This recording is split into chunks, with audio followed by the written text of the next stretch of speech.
Isang magandang araw po sa ating lahat. Naman po si Papa B upang magbigay ng konting kaalaman may kinalaman sa mga ginto, pilak. Kaya po ako gumawa ng content na ito ay dahil marami po ako napapanood sa YouTube tungkol sa asido na ginagamit ng mga iba't ibang nagbibigay ng kaalaman sa pag-test ng ginto. May mga vlogger na gumagamit ng asido na mayroong pang 18K, 14K, kung ano-anong karat ang gamit nilang asido. Yung pong mga ganyang klase ng asido, isa lang pong masasabi ko sa ganyan. Yan pong asido na yan ay maaari po kayong mapeke. Dahil lahat po ng magagaling na mga magiginto, pilak, isang klase lang ng asido ang ginagamit. Pag yan po ay hindi nila na dala o naiwan nila sa kanilang bahay, pag hindi nila nabitbit ang asido na kanilang ginagamit, ay wala na po, hindi na kami makapaghanap buhay ng maayos. Dahil unang-una, yan lang po ang tunay na paraan upang makilala mo ang isang tunay na ginto, bato at asido. Ngayon, kung wala kaming dala nito, hindi ko pong ma-fake, malugi.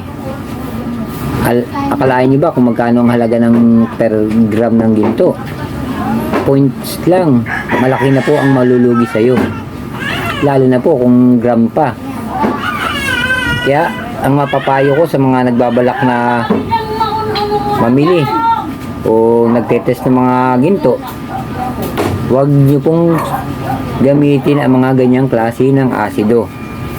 Dahil isang klase lang po ng asido ang ginagamit ng mga magagaling na maggiginto, pilak.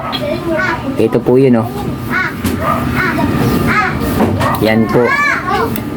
Ang tawag po dyan ay nitric acid. Ito lang po ang gamit.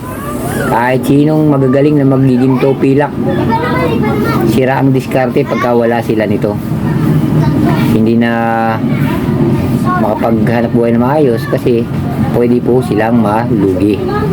Ang kapartner nito ang bato. Yan po ang gamit namin. Kahit sino magaling na maggiginto, pilak, huwag kayong maniwala sa mga gumagamit ng kung ano-ano, ng suka, ng bechin, mga kalamansi, mga napapanood ko po na mga nag-test na mga ginto. Meron pang ngayon, uso ngayon, mayroong iba't ibang karat ng na asido.